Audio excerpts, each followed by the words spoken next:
감사 주일입니다.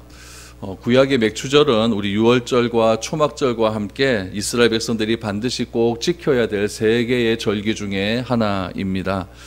맥추절은 우리 성경에 보면 다양한 이름으로 우리에게 나타나 있습니다. 맥추절은 여러분 맥자 그래가지고 우리가 보리를 추수한 것으로 우리가 오해할 수가 있는데, 맥추절은 미래 첫 열매를 바치는 그런 주간입니다. 그래서 미래 첫 열매를 바치는 까닭에 우리 맥추절이 있는 안식일을 지난 첫째 날, 맥추절이 있지 않습니까? 맥추절이 있는 안식일을 지난 첫째 날을 뭐라고 이야기하냐면 초실절이라고 이야기합니다. 처음 익은 열매를 하나님께 드린다. 그래서 초실절이라고도 이야기합니다.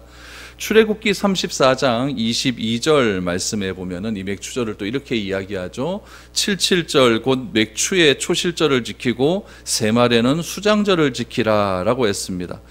맥추절은 6월절로부터 시작해서 50일이 딱 되는 날입니다. 맥추절로 시작해서 50일, 그래서 오순, 다섯 오자에 10순자입니다. 그래서 50일이 지난 날, 그래서 오순절이라고 이야기하고, 또 77절이라고 이야기하는 것은 무엇이냐면 50일이 7일씩 7번 되지 않습니까? 7일씩 7번 돼서 그 다음 날이 50일째가 되기 때문에 77절이라고도 불려집니다. 그래서 맥추절은 오순절이라고도 불리고 77절이라고도 불리고, 이 맥추절 아래는 초실절이라고 하는 또 특별한 절기가 있다라는 것을 여러분들이 기억했으면 좋겠습니다.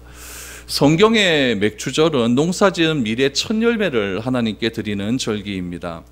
맥추절은 여러분 언제 하나님께서 제정하셨냐면은 오늘 이 출애굽기의 말씀처럼 광야에서 제정하셨습니다. 가나안 땅에 들어가기 전입니다.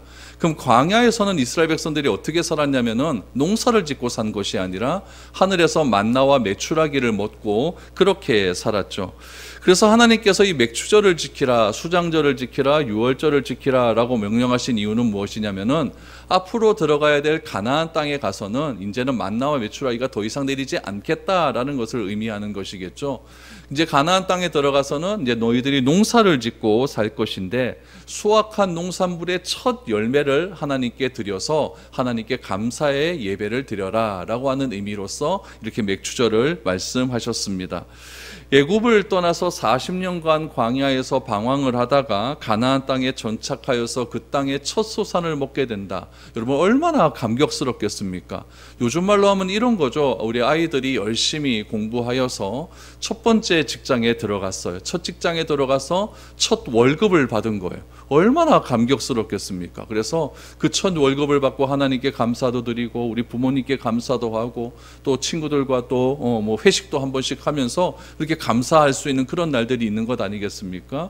이스라엘 백성들도 마찬가지죠. 지금까지는 하나님께서 그냥 가만히 있어도 주시고자 하는 그런 음식물들을 먹고 살았는데, 이제는 가나안 땅에 들어가서 내가 땀 흘려 수고해야 된다는 이야기죠. 그래서 땀 흘려 수고한 것의 첫 번째 열매를 거둘 때에 하나님께 감사의 절기를 지키는 것, 그런 의미에서 맥추절은 굉장히 중요하다는 것이죠.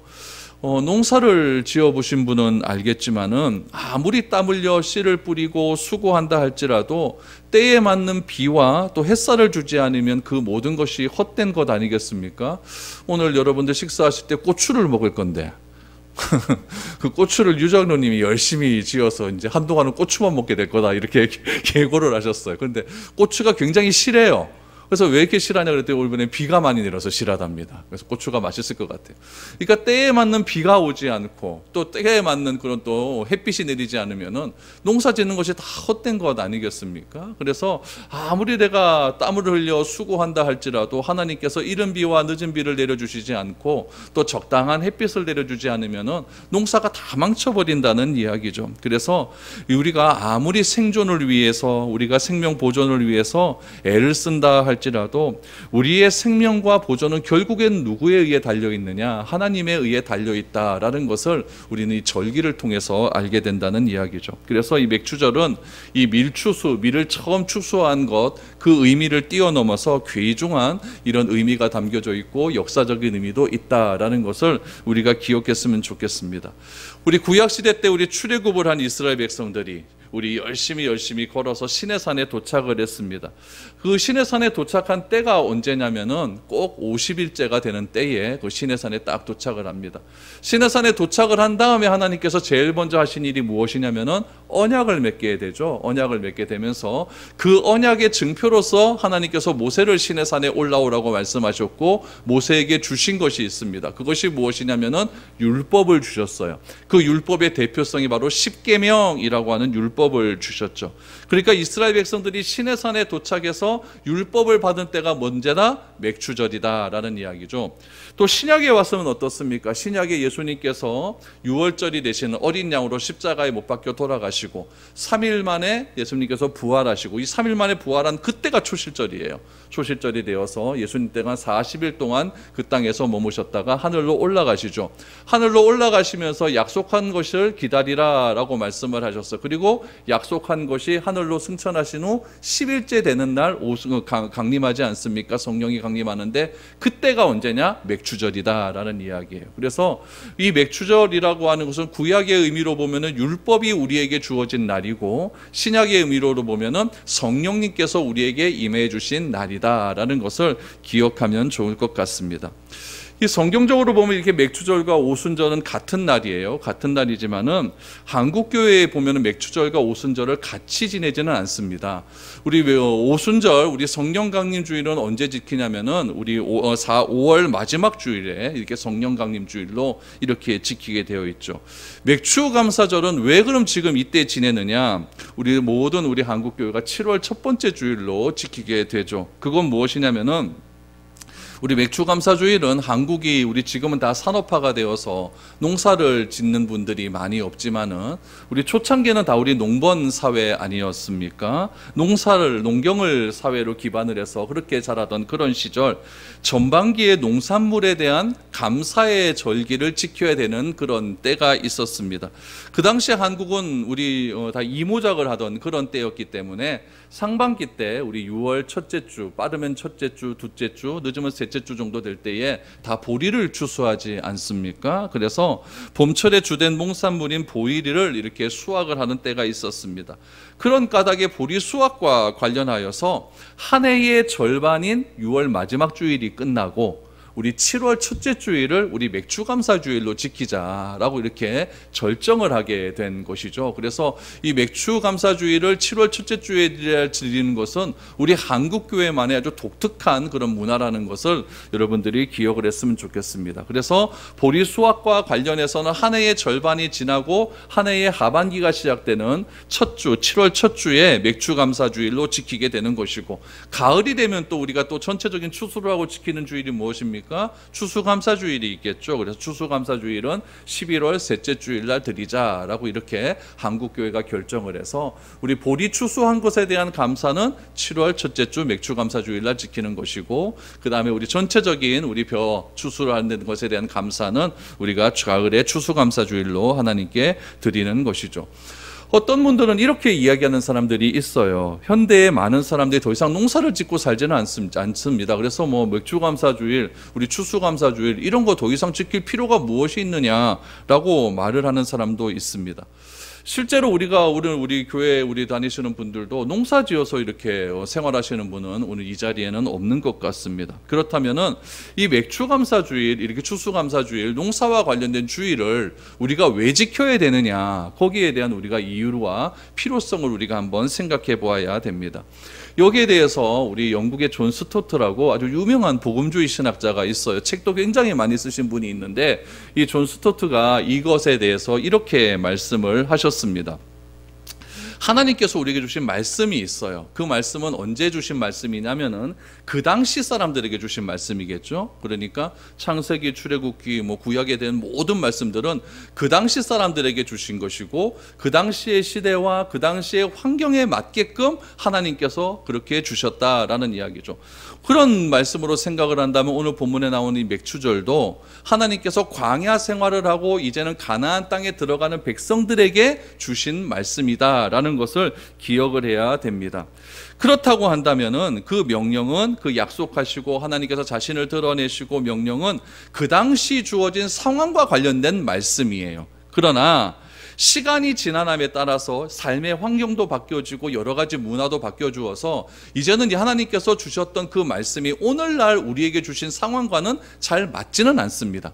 맞지는 않지만 우리가 무엇은 기억해야 되냐면은 왜 하나님께서 그 시대에 그 사람들에게 그런 말씀을 주셨는지에 대한 의도는 알아야 된다는 이야기예요. 그 의도가 오늘날 우리에게도 그대로 적용될 수 있다라는 이야기죠.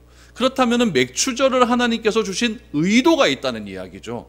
맥추절을 하나님께서 그 당시 사람들에게 이제 너희들이 더 이상 하늘의 만나와 메추라기를 먹고 사는 것이 아니라 가나안 땅에 들어가서 너희들이 농사짓고 살 거야. 농사짓고 첫 열매는 나에게 드려야 된다라고 하는 의미에서 그 당시에 맞는 환경에 따라 주셨다고 한다면 그 의미가 있을 것 아니겠습니까? 그 의미는 오늘날 살아가는 우리들에게도 그대로 적용될 수 있다라는 것이 존 스토트의 해석이에요. 그렇지 않습니까? 성경 오래된 거는 여러분 기원전 여러분 성경의 그런 글자의 그런 관점으로 보면은 BC 6,000년 전의 이야기예요. 그 이야기가 오늘날 우리하고 무슨 상관이 있겠습니까? 그러나 그 시대에 쓰여졌던 말씀이라 할지라도 하나님이 그 시대 사람에게 주신 말씀의 의미가 오늘날 우리들에게도 그대로 적용된다는 이야기죠.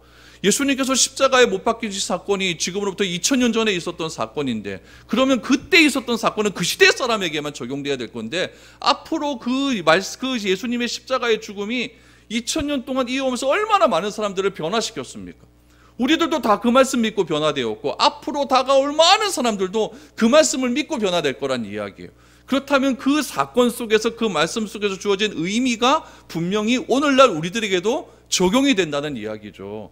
그런 의미에서 이 맥추절에 담긴 의미를 우리가 깨닫는 것은 우리가 맥추절을 우리가 보내면서 우리가 어떠한 삶을 살아야 할 것인가에 대한 하나님의 의도를 다시 한번 되새김질할 수 있는 그런 시간이 될 수 있다라는 이야기죠. 그래서 구약 시대 때 기록된 것 같이 오늘날 우리가 보리 갖고 와서 하나님께 제사 드리고 또 일주일 동안 그것을 거룩하게 지켜야 되고 이때는 여러분 우리 40일, 50일 동안 지나기 위해서는 초실절 하루, 초실절 이틀, 초실절 3일 이래 갖고 50일 동안 매일 갖고 와서 하나님께 드려야 되거든요. 그런 것 안 하지 않습니까? 그런 거는 안 한다 할지라도 맥추절을 통해서 우리에게 주시고자 하는 하나님의 의도는 분명히 있다라는 이야기죠. 그 의미를 오늘 성경을 통해서 한번 찾아보자라는 이야기죠. 그래서 그 의미를 우리가 잘 깨달아서 우리 앞으로 살아가는 우리 반년의 생활 동안에 하반기 동안에 우리 하나님이 주신 이 맥추절의 의미를 다시 한번 되새김질하며 살아갈 수 있는 그런 우리 시간들이 되었으면 좋겠습니다. 그렇다면 하나님께서 맥추절을 주신 성경에서 주신 그런 의미는 무엇일까요? 첫 번째로 맥추절은 하나님 나라의 영적인 추수를 상징합니다. 하나님 나라의 영적인 추수를 상징한다. 이스라엘 백성들이 지킨 맥추절은 출애굽한 그들이 시내산에서 돌판을 받은 날입니다. 십계명으로 대표되는 율법이죠. 여러분 그 율법을 통해서 하나님은 자신을 드러내셨어요. 나는 어떤 존재냐? 나는 하나님만 믿기로 하나님만 섬기기를 원하는 존재다. 나 외 다른 신을 섬기지 말아라. 나는 어떤 존재냐? 내 이름을 거룩하게 받을 때 거룩하게 할 때 나는 기뻐하는 존재다. 그래서 이 십계명을 통해서 하나님은 자신이 어떤 분이신지를 백성들에게 알려주셨어요. 또 십계명 자체가 법이기 때문에 하나님과 이제 이 십계명을 받은 백성들 사이에는 어떤 법적인 관계가 유지된다. 그러니까 하나님 나라의 백성이 되었다라고 하는 그런 의미가 담겨져 있는 것이죠. 그것이 하나님께서 시내산에서 주신 맥추절의 의미라고 한다면 가나안 땅에 들어와서는 그들이 첫 번째로 추수한 것에 대한 감사의 의미가 있는 겁니다. 첫 추수하니까 얼마나 감사해요. 거기에 대한 감사의 의미가 있는 것이고 신약에 와서는 예수님을 이 땅에 오심을 통해서 새롭게 조명이 된다는 이야기죠. 예수님께서 6월절 날 십자가에 달리셨습니다. 그리고 3일 만에 부활하셨습니다. 그리고 부활하신 그날이 바로 미래 첫 열매를 하나님께 드리는 맥추절의 절기 초실절이 된다라는 거죠. 첫 열매를 딱 보면은 마지막 50일이 지나고 난 다음에 이제 완전한 추수를 할 때 그 열매가 어떻게 될지를 안다고 하는 거죠. 그러니까 예수님께서도 고린도전서 15장 20절 말씀을 통해서 이 초실절에 대한 이야기를 이렇게 말씀하셨습니다. 고린도전서 15장 20절을 보시죠. 그러나 이제 그리스도께서 죽은 자 가운데서 다시 살아나사 잠자는 자들의 첫 열매가 되셨도다. 첫 열매가 초실절입니다.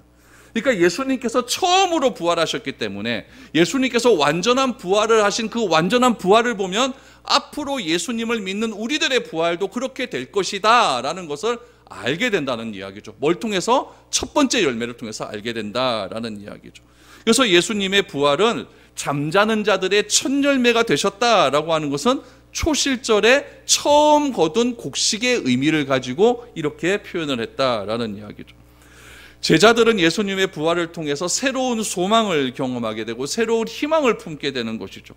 부활하신 예수님께서 40일 동안 제자들과 함께 하십니다. 그리고 제자들을 비롯한 많은 사람들, 500명의 사람들이 보는 앞에서 감람산에서 하늘로 이렇게 올라가셨습니다. 올라가시면서 약속하신 것을 예루살렘을 떠나지 말고 기다려라 라고 말씀하셨죠. 그 선물이 맥추절이 되는 그날에 다락방을 통하여서 제자들에게 찾아오신 겁니다. 누가 찾아오셨습니까? 영이신 성령님께서 그렇게 찾아오셨다는 이야기죠. 그날이 출애굽한 이스라엘 백성들에게는 시내산에서 율법을 수여한 날로 나타나신 것이고, 그 율법이 신약에서는 예수님을 통하여서 영원히 변하지 않는 성령님으로 백성들에게 찾아오신 날이라는 이야기죠. 그래서 십계명을 통해서 하나님이 어떤 분인지 문서로서 알게 되었다고 한다면, 신약에서는 성령님을 통하여서 그 하나님은 나의 구주가 되시고 그 하나님은 예수가 그리스도라는 것을 알게 하시는 분으로 우리에게 나타나셨다는 이야기예요. 그러니까 맥추절은 하나님이 누구신지 알게 하신 절기가 되는 그런 날이죠. 오순절 성령 강림, 단순히 성령님께서 우리에게 오셨다? 여러분, 이것으로 끝나는 것이 아닙니다. 맥추절의 의미보다 더 큰 의미를 우리에게 주시기 위해서 성령님께서 이 땅에 오신 거죠. 성령 강림을 통해서 성도는, 우리들은 어떻게 되느냐? 보혜사 되신 성령님과 함께하기 때문에 늘 언제나 우리 마음 가운데 희망과 평안함으로 넘쳐날 수 있는 능력을 소유할 수 있게 되는 것이죠. 성령은 바로 하나님이시고 예수님이기 때문에 태초에 인간을 창조하신 삼위일체 하나님께서 이제는 성령으로 우리에게 다가오셔서 우리에게 함께 하심으로 우리에게 새로운 능력과 평안을 허락하여 주신다라는 이야기죠. 요한복음에 보면 그래서 이 성령님을 이렇게 이야기합니다. 요한복음 1장 33절. 나도 그를 알지 못하였으나, 세례 요한이 하는 말입니다. 나를 보내어 물로 세례를 베풀라 하신 그 이가 나에게 말씀하시되, 성령이 내려서 누구 위에든 머무는 것을 보거든 그가 곧 성령으로 세례를 베푸신 이인 줄 알라 하셨기에 라고 말을 합니다. 그러니까 성령이 나에게 임하는 것을 보거든 그 성령님을 통하여서 우리는 누구를 알게 되는 겁니까? 예수님을 알게 된다라는 이야기죠. 그러므로 오순절에 임하신 그 놀라운 성령님은 부활하신 예수 그리스도의 영이시고, 그 영을 통해서 우리는 누구를 알게 되느냐? 예수님을 알게 된다라는 이야기죠. 추수의 설기에 일어난 이 성령 강림의 사건, 여러분 단순한 사건이 아닙니다. 성령 강림은 하나님의 나라가의 추수가 이제는 성령님을 통해서 본격적으로 시작된다라는 것을 상징적으로 보여주는 것이죠. 구약 시대 때는 밀을 추수함으로 우리가 한 해 동안 먹을 수 있는 양식을 거두어 드린다라고 한다면, 신약 시대의 맥추절에 임한 성령님을 통하여서 이제는 우리 성령의 능력으로 영적인 추수를 하는 겁니다. 주님을 알지 못하는 자들에게 복음이 들어가게 되고, 주님을 알지 못하는 자에게 내가 믿었던 그 하나님을 많은 사람들에게 드러낼 수 있는 능력이 이 성령 강림을 통해서 일어날 수 있게 된 것이죠. 그런 의미에서 이 성령 강림을 통해서 우리 모두는 예수를 그리스도라고 고백할 수 있게 된 것이고, 예수를 그리스도라고 고백한 모든 사람들이 모인 이 모임을 뭐라고 이야기합니까? 교회라고 이야기하는 거예요. 하나님 나라의 일원이 된다는 이야기죠. 그래서 이 성령 강림은 구원을 약속받는 것이고, 영생을 소유하여서 영생을 얻는 소유한 사람들이 영생을 아직도 모르는 사람을 향하여서 영적인 추수를 하는 그런 귀한 결단을 하는 절기가 이 맥추절이다라는 이야기죠. 그래서 구약에는 이 추수라고 하는 개념을 우리 눈으로 볼 수 있게 해주셨어요. 다 우리가 갈배지 않습니까? 눈으로 볼 수 있게 해주셨다고 한다면, 신약의 맥추절인 이 오순절은 눈으로는 보이지 않지만 영적인 성령님께서 강림하셔서 영적인 성령님의 능력을 통하여서 많은 사람들을 주의 품으로 돌아오게 하는 그 놀라운 능력을 우리에게 허락하시기 위하여서 맥추절과 오순절을 같은 날로 하나님께서 그렇게 정하셨다라는 이야기죠. 그래서 구약의 우리 10계명을 받는 이 오순절을 통하여서는 무엇을 알게 되냐면은 하나님을 알게 되는 것이고, 신약의 이 오순절을 통해서 알 수 있는 사실은 무엇이냐면은 성령을 통하여서 예수가 그리스도라는 사실을 우리가 깨닫게 되는 그런 놀라운 은혜가 바로 이 맥추절에 일어난 사건이다라는 것을 기억했으면 좋겠습니다. 두 번째 맥추절에 주신 의미는 무엇일까요? 두 번째는 하나님께서 인간의 생계를 중요하게 여기신다는 겁니다. 하나님께서 인간의 생계를 중요하게 여기심에 감사하는 절기입니다. 우리 하나님은 어떤 분이십니까? 우리 다양하게 나오지만은 사도행전 17장에서 바울은 이렇게 이야기합니다. 사도행전 17장 24절 25절입니다. 바울은 아덴 사람들에게 이렇게 얘기했어요. 우주와 그 가운데 있는 만물을 지으신 하나님께서는 천지의 주제시니 손으로 지은 전에 계시지 아니하시고 또 무엇이 부족한 것처럼 사람의 손으로 섬김을 받으시는 것이 아니니 이는 만민에게 생명과 호흡과 만물을 친히 주시는 이심이라 라고 말을 합니다. 한마디로 말하면 무엇? 하나님께서는 세상을 창조하셨다는 이야기. 하나님은 세상을 창조하셨을 뿐만 아니라 인간의 모든 생사화복을 주장하시고 하나님의 뜻대로 이루어 가시는 그런 분이 누구시냐? 하나님이다라는 것을 강조하는 거죠. 하나님께서는 없는 것도 없고 하나님께서는 부족한 것도 없는 분이에요. 하나님은 이루지 못할 것도 없고 행하지 못하실 일도 없는 분이 하나님이다라는 거죠. 그래서 하나님은 영원 전부터 영원 후까지 시간을 초월해서 계시는, 스스로 존재하시는 그런 분이시기 때문에 능치 못하시는 일이 없는 분임을 바울은 아테네 사람들에게 그렇게 증거했습니다. 우리는 이런 하나님을 내가 믿는 믿음의 대상으로 섬기기 때문에 늘 언제나 감사하며 살아가야 되는 것이죠. 여러분, 맥추절이 뭐라고 이야기했습니까? 첫 추수에 대한 감사를 하는 절기라고 했어요. 그래서 그해 밀을 추수할 수 있도록 섭리하신 하나님의 은혜에 감사하는 절기라는 이야기죠. 하나님께 감사하는 것은 하나님이야말로 1년 4계절을 주관하시는 분이라는 거예요. 하나님은 천지를 창조하시고 하나님은 모든 것을 할 수 있는 분이기 때문에 우리가 씨를 뿌리고 농사 짓는 데에 필요한 모든 것들을 주시는 분이 누구시다? 하나님이라는 것을 알게 하기 위해서 맥추절을 지켜야 된다라는 이야기죠. 여러분, 추수라고 하는 것은, 농사라고 하는 것은 인간이 먹고 사는 문제를 해결하는 것 아닙니까? 농사를 어디다 짓습니까? 땅에다 짓잖아요. 땅. 그러니까 땅은 굉장히 중요한 거예요. 그래서 하나님께서 여호수아에게 땅을 다 분배하고는 절대 땅을 팔지 말도록 그렇게 명령하신 이유가, 땅은 우리 사람이 먹고 사는 최소한이에요. 땅이 있으면 그래도 먹고 살 수 있게 된다는 이야기죠. 그래서 땅은 절대 매매하지 못하도록 그렇게 하나님께서는 구약시대 때에 딱 말씀을 하셨어요. 가나안 땅에 들어갔습니다. 땅을 다 소유받았어요. 그럼 그 땅에서 뭐를 하느냐? 이제 먹고 살 수 있도록 씨를 뿌리는 겁니다. 씨를 열심히 뿌리죠. 그리고 열심히 씨를 뿌려서 수확되는 곡식은 인간의 생존에 필수적인 것이 됩니다. 여러분, 인간이, 사람이 먹지 않고 어떻게 살아갈 수가 있겠습니까? 다 먹고 사는 일 아니겠습니까? 안 먹으면 생명을 연장할 수가 없는 거예요.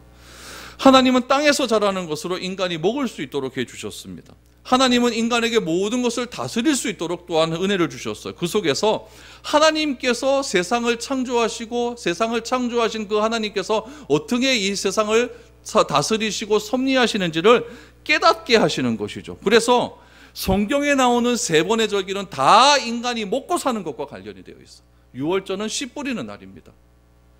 그 다음에 맥추절은 뭐 하는 날입니까? 처음 익은 열매를 거두는 날이에요. 수장절은 뭐 하는 날입니까? 다 거두고 난 다음에 창고에 가두는 날이에요.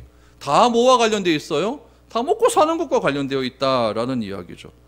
여러분, 하나님이 먹고 사는 문제와 밀접한 관련이 있는 곡식 추수와 관련해서 감사의 절기를 지키라고 하는 이야기는 무엇이냐면은, 우리 인간이 이 세상을 살아가는 데서 먹고 사는 문제는 우리들만의 문제가 아니라는 이야기예요. 하나님께서 우리의 먹고 사는 문제에 관심이 있다는 이야기죠. 그렇기 때문에 내가 직장을 구하고 내가 사업체에서 열심히 일하는 것은 나만의 일이 아니라 하나님이 간섭하시는 일입니다. 하나님이 함께 하시는 일이에요. 하나님이 그만큼 나의 먹고 사는 문제와 굉장히 관심이 많다는 것을 알게 하기 위해서 이 세 개의 절기를 지키라고 말씀하시는 거죠. 씨 뿌릴 때 하나님을 생각하는 거예요. 아, 하나님이 도와주셔야겠다. 처음 익은 열매를 거둘 때 하나님을 생각하는 거예요. 다 거두고 나서 그것을 창고에 넣을 때 또 하나님을 생각하는 거죠. 하나님이 나에게 주셨기 때문에 내가 이렇게 먹고 살 수 있는 거구나. 이런 것들을 생각하라는 것이죠. 거기에 대한 걸로 계절에 대해서 또 하나님께서 말씀하십니다. 이른 비를 내려야 돼요. 이른 비가 내려야 우리가 추수할 수 있어요. 늦은 비가 내려야 우리가 또 씨를 뿌릴 수가 있는 거예요. 다 때를 따라 적당한 은혜로 우리에게 생명을 보존해 주시는 것 아니겠습니까? 그렇기 때문에 우리는 그 하나님의 크신 은혜를 알든지 모르는지 매일매일 체험하며 살아가는 거예요. 그럼에도 우리는 그 은혜를 망각할 때가 있습니다. 하나님이 다 우리에게 주셨는데 그 은혜가 싹 사라질 때가 있어요. 언제 사라질까요? 내 재산이 점점 많아질 때 사라집니다. 하나님의 은혜가 아니라 다 나 때문에 내가 잘해서 생각하는구나 라는 것을 그렇게 알게 돼요. 그래서 오늘 보면 17절 말씀에 보면 중요한 말씀이 있어요. 17절에 보니까 내 모든 남자는 매년 3번씩 주 여호와께 보일지라 라고 말합니다. 매년 3절이 언제입니까? 유월절, 맥추절, 초막절입니다. 이때마다 보이라는 거예요.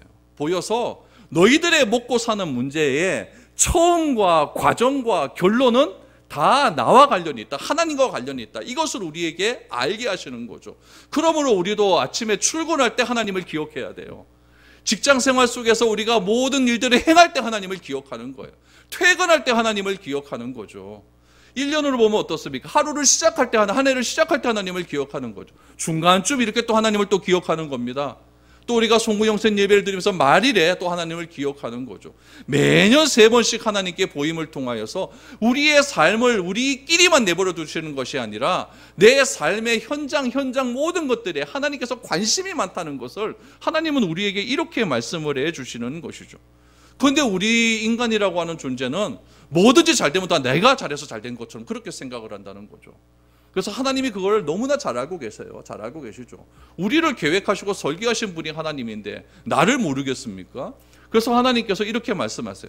우리 풍년이 날 때 있지 않습니까? 풍년이 나면은 이야 이거 기가 막힌 풍년이다 그래갖고 이거 진짜 내가 열심히 농사 짓고 이래갖고 좋은 것을 얻었구나 이렇게 생각할까봐 하나님께서 신명기에 이렇게 말씀해 주셨습니다.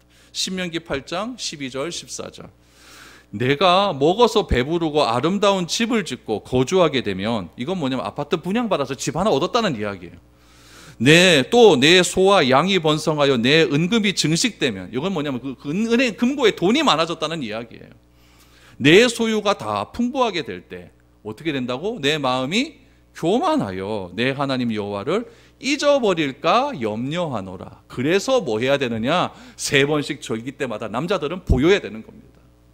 그래서 이렇게 얻은 것이 다 내가 잘해서 그런 것이 아니라 하나님을 기억하기 위한 수단으로서 이 절기를 지켜야 된다라는 것을 강조하고 있는 것이죠. 그러므로 여러분 내가 먹고 마시는 생존과 보존의 문제가 궁극적으로 누구에게 달려있는 겁니까? 하나님께 달려있는 거예요. 하나님께서 하나님의 백성들을 먹이시고 돌보시는 하나님의 은혜를 깊이 새기고 기억하기 위하여서 하나님은 우리들에게 그 당시 백성들에게 절기를 지키라고 하셨고 오늘 우리에게는 매주일 나와서 하나님께 예배드림으로 하나님을 기억하는 겁니다. 그것도 안 되니까 이제 어떤 분들은 매일 나오는 거 새벽마다 나오고 어떤 분들은 또 3일에도 나오고 그래서 하나님을 기억하는 것이 예배드림이고 절기를 지키는 거라는 거예요. 바라기는 지금까지 지내온 그 하나님의 은혜를 기억할 수 있기를 바랍니다. 기억하셔서 하나님께서 오늘까지 나를 이렇게 인도해 주셨구나.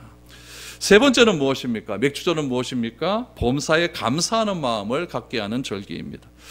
맥추절은 여러분 궁극적으로 보면 신의 산에서 하나님으로부터 받은 율법을 감사하는 그런 절기입니다. 하나님의 백성으로 허락하셨다는 이야기죠. 여러분 우리나라는 우리나라의 헌법 지배하에 살아가고 있지 않습니까? 그거는 우리나라의 헌법에 우리 헌법 아래 내가 있다는 이야기예요. 미국 사람이 우리나라 법 지킬 필요 없는 거죠. 내가 하나님의 법 10계명을 지키는 이유는 뭐냐? 하나님께서 나를 허락하신 거예요. 하나님의 백성으로 허락하셨기 때문에 나는 하나님의 법을 지키며 살아갈 수 있게 되는 것이죠. 그래서 하나님이 백성으로 살아갈 수 있는 최소한이 뭡니까? 10가지의 계명이에요. 10가지의 계명. 구약의 모든 율법은 10계명으로 연결되어 있습니다. 10계명을 통해서 하나님이 누구신지를 알게 된다는 이야기죠. 여러분 이 10계명을 통하여서 우리는 하나님이 누구신지 알게 되고 하나님의 백성으로 이렇게 살아가게 되는 겁니다. 맥추절은 우리에게 풍성함을 주는 줄기예요. 여러분 어느 민족, 어느 백성들에게 있어서 여러분 추수하는 날 안 좋은 백성이 어디 있겠습니까? 우리도 제일 좋은 날 월급날 아닙니까? 통장이 리필되는데 얼마나 좋습니까? 그러니까 여러분 제일 좋은 날이 그런 날이에요. 그러니까 그 은혜에 감사하는 이야기죠. 소출이 많고 적음을 떠나서 감사하는 거예요. 아무튼 내가 이걸 통하여서 나는 먹고 살 수 있게 되었다. 이것을 감사하는 절기죠. 그런데 때때로 보면은요, 농사에는 풍년도 있고 흉년도 있어요. 맥추절은 많은 것을 거둘 때도 있지만 거두지 못할 때도 있다는 거예요. 초실절날 딱 봤더니 이건 알곡이 좋아요. 그러면 이거 마지막 50일째도 알곡이 좋은 거예요. 근데 초실절날 어느 날 딱 추수해서 봤더니 이번에 알곡이 시원치 않거든요. 아, 이번에는 이거 추수 때 좀 안 좋겠는데, 이런 것도 알게 된다는 이야기죠. 그러나 하나님께서 맥추절날 남자들은 보이라라고 말씀하신 이유는 무엇이냐면은 소출의 많고 적음의 문제가 아니라 우리에게 주신 첫 번째 열매, 그 은혜를 우리는 감사해야 된다. 이것을 이야기하는 거죠. 우리의 인생도 마찬가지 아닙니까? 언제나 맨날 좋은 일만 있을 수는 없잖아요.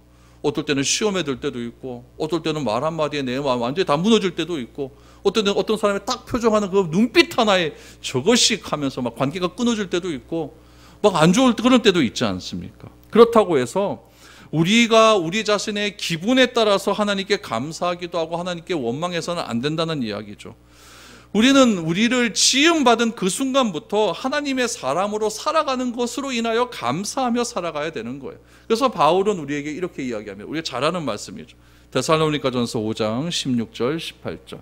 항상 기뻐하라, 쉬지 말고 기도하라, 범사에 감사하라. 이것이 그리스도 예수 안에서 너희를 향하신 하나님의 뜻이니라. 하나님의 뜻은 무엇입니까? 감사하는 거예요. 하나님의 뜻은 기도하는 거예요. 하나님의 뜻은 기뻐하는 거예요. 근데 앞에 띄어진 그 부사구를 보십시오. 항상 쉬지 말고 범사. 모든 일이에요. 모든 일. 그러니까 내 감정에 의해서 좌지우지 되는 것이 아니라 내 감정은 비록 안 좋다 할지라도 기뻐하며 기도하며 감사하는 삶, 그것이 무엇이라고요? 하나님의 뜻이에요. 이러다 안 하면 하나님의 뜻이 아니라는 거죠. 맨날 우리 하나님의 뜻 찾지 않습니까? 하나님의 뜻은 이건데요. 그래서 이스라엘 전체가 하나님께 감사하는 날이 되어야 되는 거예요. 뭘 통해서? 추수하는 것을 통해서 그 은혜로 우리가 하나님께 나아가는 것이죠. 어떨 때 보면 이런 것이 있어요. 어떨 때 보면은 자기보다 못한 이웃을 딱 보면 내가 저 사람에 비해서는 나으니까 난 감사해, 이렇게 생각하지 말라는 이야기예요. 나보다 못한 이웃이, 그러니까 나는 많이 소출한 것 같은데 이 사람은, 내 이웃의 사람은 많이 소출을 못했다라고 하면은 그 사람을 위해서 내 걸 좀 나누어 주는 게 맥추절이에요. 나보다 더 나은 사람이 있다 그러면 아우 배 아파, 이런 게 아니라 그 나은 사람으로 인하여서 내가 감사하는 절기가 맥추절이라는 이야기예요. 그렇다 보면 우리의 감사의 지경이 넓어질 것 아닙니까? 옛날 같으면 상황과 형편에 따라서 감사하고 불평하고 불만을 가졌는데 이제는 그런 모든 상황과 형편을 초월하게 되는 거예요. 나보다 못한 사람을 보면 내 것 좀 띄워줄 수 있는 마음이 생기니까 감사하는 것이고, 나보다 잘된 사람을 보니까 나보다 더 잘됐기 때문에 그 사람의 기쁨이 나에게 전달되어서 감사할 수 있는, 범사에 감사할 수 있는 그런 마음이 생기니까 점점 내 지경이 넓어지게 되는 것이죠. 누구의 은혜로? 성령님의 은혜로 그런 일들이 일어날 수 있게 된다라는 거예요. 그래야만 그 행복을 다른 사람들에게 증거할 수가 있는 것이고, 그런 것에 감사할 수 있는 날이 언제라고요? 맥추절이다라는 이야기죠. 맥추절은요, 공교롭게도 한 해의 정확히 중간에 있습니다. 7월 첫째 주. 따라서 이 주일은 우리의 생명을 보존하시고 우리의 순례 여정을 이끄신 주님의 은혜를 다시 한번 생각하셔야 됩니다. 지난 6월 동안에 하나님께서 어떻게 나를 지키셨는가. 힘든 일도 있었지. 그래도 내가 오늘 이 자리에 앉아있네. 진짜 감사하다. 어려운 일도 있었지. 그럼에도 불구하고 내가 지금 기뻐하고 있네. 감사하다. 돈벌이가 좀 시원치 않았지만 그래도 내가 먹고 사는데 문제는 없잖아. 그러니까 얼마나 감사하다. 아침밥도 먹고 왔는데. 이런 은혜에 감사하면서 하나님을 다시 한번 기억할 수 있는 그런 시간들이 되었으면 좋겠습니다. 그래서 이 맥추감사주일은 영적인 추수하는 날이라 그랬으니까 이런 감사함을 통해서 많은 사람들에게 복음이 증거될 수 있는 그런 날이 되시고, 다시 한번 하나님께 감사하셔서 우리 일평생 동안 하나님을 감사하며 찬양하며 경배할 수 있는 그런 날들이 넘쳐 많아질 수 있는 저와 여러분들이 될 수 있기를 축복드립니다.